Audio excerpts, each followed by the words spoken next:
안녕하세요. 오늘도 함께하는 오늘의 인생 수업입니다. 명절이나 가족 모임이 끝난 뒤 마음 한편이 허전하다는 말씀을 하시는 분들이 많습니다. 정성껏 준비하고 챙겼는데도 며느리가 무심하게 느껴지거나 예전 같지 않다는 생각이 들 때가 있죠. 그럴 땐 문득 이런 생각이 스칩니다. 내가 뭘 잘못했을까? 그런데 그 시작은 생각보다 훨씬 더 사소할지도 모릅니다. 오늘은 그런 마음의 틈이 어떻게 생기는지를 함께 살펴보려 합니다. 이 주제에 깊은 통찰을 전해주실 분이죠. 중년 여성 심리와 가족관계 전문가 박사님 모셨습니다. 박사님 안녕하세요. 네, 안녕하세요. 반갑습니다. 며느리와 시어머니의 관계는 종종 서로를 위해서였던 행동들 속에서 어긋나기 시작합니다. 갈등이 크지 않더라도 작은 오해가 반복되면 감정의 틈은 자연스럽게 멀어집니다. 특히 중년 이후에는 서로의 감정 에너지가 예전 같지 않기 때문에 사소한 말 한마디에도 민감하게 반응할 수 있죠. 맞아요. 말씀을 듣다 보니 멀어지는 시점이라는 게 어떤 큰 사건 때문이 아니라 오히려 말투나 분위기처럼 아주 작은 순간에서 시작될 수도 있겠다는 생각이 드네요. 저는 아직 며느리는 아니지만 이런 이야기를 들을수록 더 조심스러운 마음이 들어요. 박사님, 혹시 그런 어긋남이 시작되는 신호 같은 게 있을까요? 있습니다. 예를 들어 명절 음식 준비 중에 요즘 애들은 고생을 몰라라는 말을 무심코 던졌다고 해봅시다. 우리는 세대 간의 농담처럼 이야기했다고 생각하지만 며느리는 그것을 평가로 받아들일 수 있습니다. 존중받지 못했다는 감정은 그렇게 아주 작고 짧은 말에서도 생겨나죠. 특히 며느리와 시어머니처럼 정서적으로 조심스러운 관계에서는 그 한 문장이 오래 남습니다. 말보다 말의 무게가 중요해지는 시점입니다. 결국 중요한 건 내가 뭘 했느냐보다 그 말이 어떻게 들렸느냐일지도 모르겠네요. 자, 그럼 이제 본격적으로 그 관계의 흐름을 하나씩 짚어보겠습니다. 박사님, 우리가 흔히 가족이라고 하면 자연스럽게 가까운 사이라고 생각하잖아요. 그런데 며느리와 시어머니 사이에서는 오히려 그 가족이라는 단어가 불편함이 되기도 한다고 하더라고요. 왜 그런 걸까요? 맞습니다. 중년 여성들, 특히 시어머니 입장에서는 며느리를 가족의 연장선으로 생각하는 경향이 있습니다.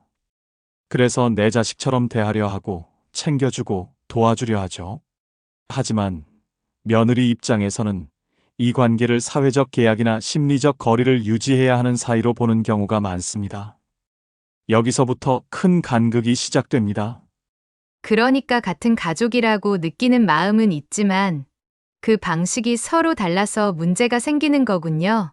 특히 요즘은 며느리들도 본인의 삶을 중요하게 생각하니까 더 예민해질 수 있을 것 같아요. 그렇습니다. 예전에는 시집살이나 위계 문화가 당연하게 여겨졌지만 지금은 자율성과 경계가 더 중요하게 여겨지는 시대입니다. 시어머니가 주는 관심이나 선물, 조언 등이 며느리에게는 간섭이나 통제로 느껴질 수 있는 이유죠. 그런데 이때 가장 흔하게 나타나는 오해가 바로 이것입니다. 나는 다 널 위해서 그런 건데 왜 싫어하니? 이 말 속에는 선의와 기대가 담겨 있지만 동시에 며느리에 대한 무의식적인 기준도 담겨 있습니다. 그 기준이 며느리에게는 피로감으로 다가옵니다. 말씀을 듣고 나니 괜히 마음이 무거워지네요. 좋은 마음으로 한 말이나 행동이 상대에겐 피로가 될 수 있다는 사실. 생각보다 많은 갈등이 여기서부터 시작되는 것 같아요. 그렇죠. 특히 이런 상황은 시어머니 입장에서도 억울하게 느껴질 수 있습니다. 내가 뭘 그렇게 잘못했나, 그저 도와주고 싶었을 뿐인데. 하지만 문제는 의도가 아니라 결과입니다.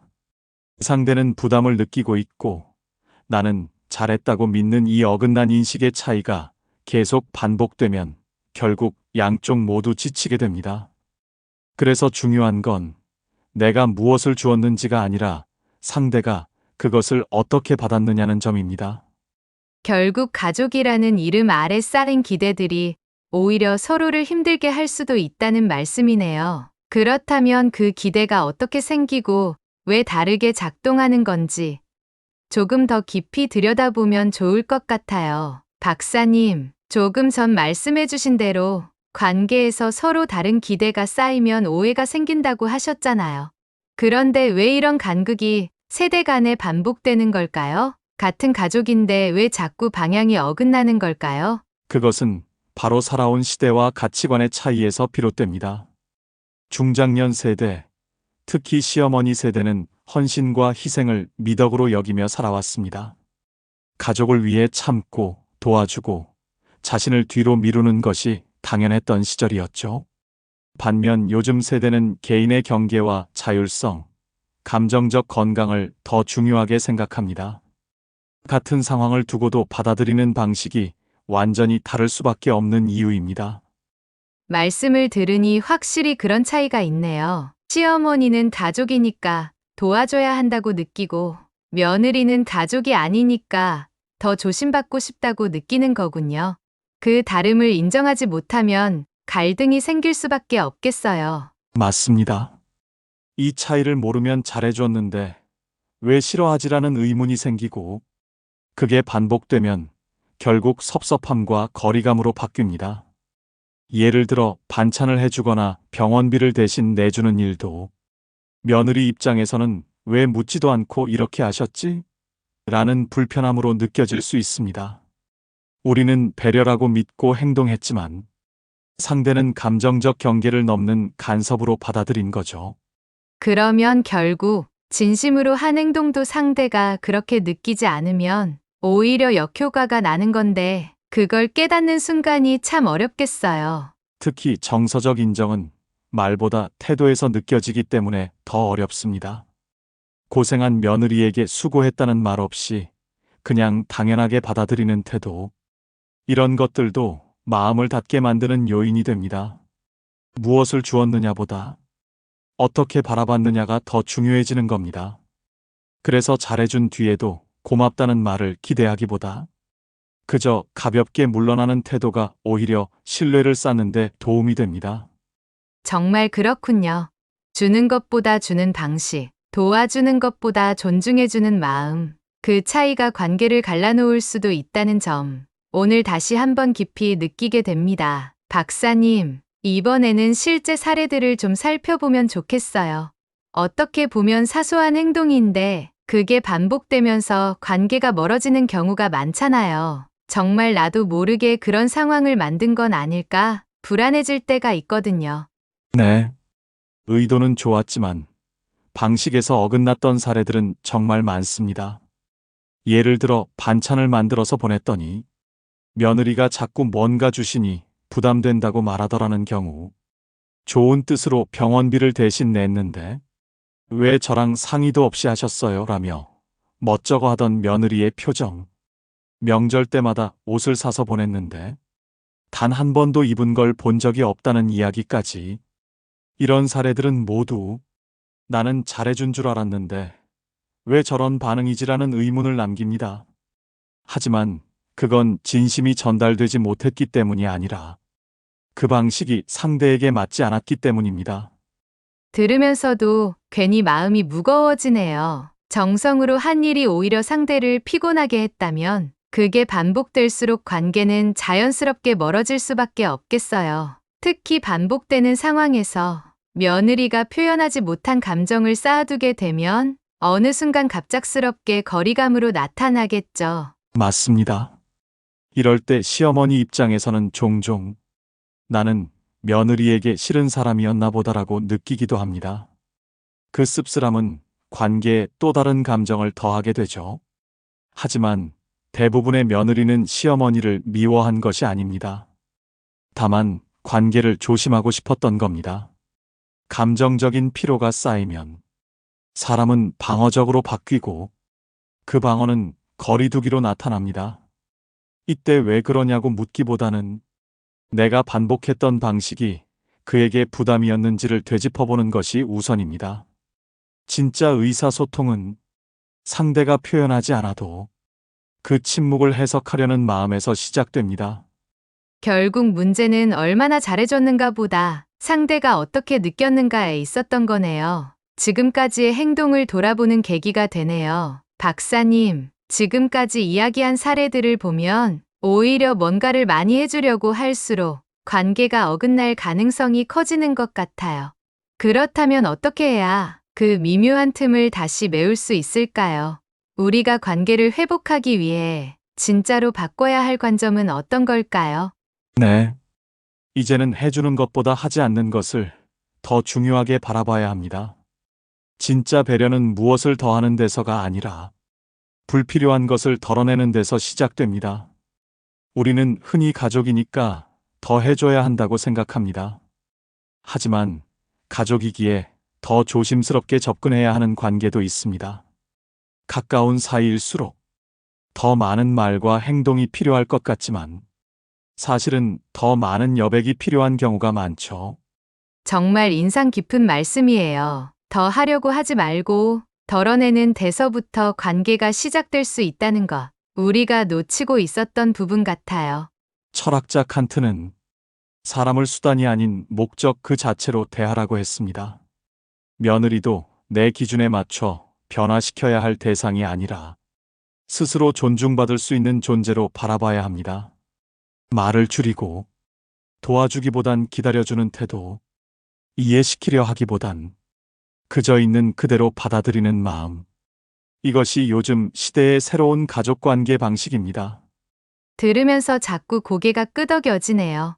과거의 방식이 지금은 다르게 작용할 수 있다는 걸 우리가 인정하지 않으면 계속 같은 실수를 반복하게 될 것 같아요. 맞습니다. 이제는 말보다 감정의 온도를 먼저 살피고 행동보다 거리를 읽는 지혜가 필요합니다. 억지로 가까워지려 하기보다 상대가 다가올 수 있도록 비워주는 태도. 그게 지금 우리가 만들어야 할 관계의 전환점입니다. 오늘 말씀 들으면서 무엇을 더 해야 할지가 아니라 무엇을 하지 않아야 하는지를 돌아보게 됩니다. 박사님, 지금까지 말씀해주신 내용들을 들으면서 어떻게 해야 관계를 망치지 않고 유지할 수 있을지 조금씩 실마리를 찾는 느낌이었어요. 그렇다면 실제로 며느리와의 관계에서 어떤 태도를 실천해보면 좋을까요? 네.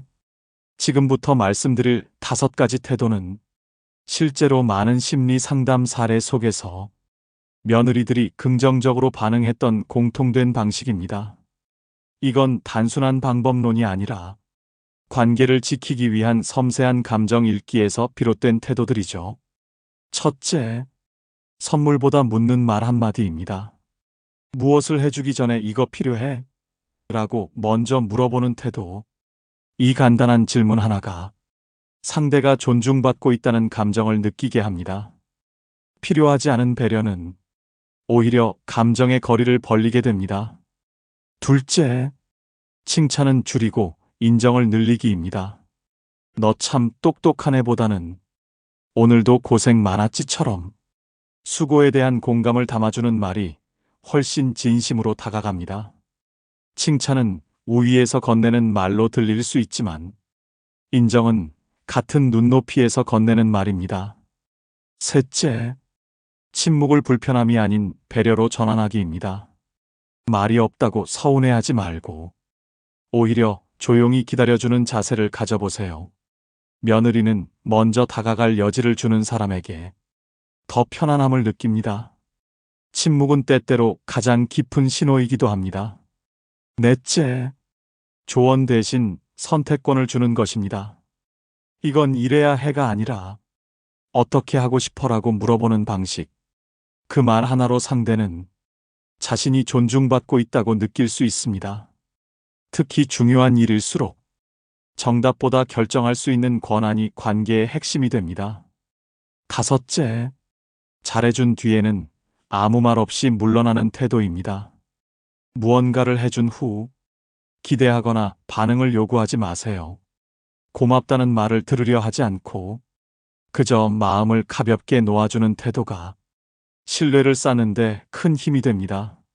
듣고 보니 그 어떤 기술보다도 기다림과 존중의 마음이 중요하다는 걸 느낍니다. 우리가 흔히 놓치는 것들이 사실은 가장 깊이 전해지는 방식일 수도 있겠네요. 박사님, 그럼 지금까지 이야기한 실천들을 통해 정말 며느리와의 관계가 회복되는 순간도 있을까요? 어떤 계기로 마음이 다시 열리게 되는지, 실제 장면이 그려지는 이야기를 들으면 조금 더 깊이 와닿을 것 같아요. 그런 장면은 의외로 조용하게 찾아옵니다. 한 어머님은 첫 손주를 안고 찾아온 며느리를 위해 늘 하시던 대로 반찬을 준비하려다 문득 멈추셨다고 합니다. 그리고 대신 조용히 이런 말을 건넸죠. 엄마 되느라 고생 많았겠다. 그 짧은 한마디에 며느리는 눈시울을 붉혔다고 합니다.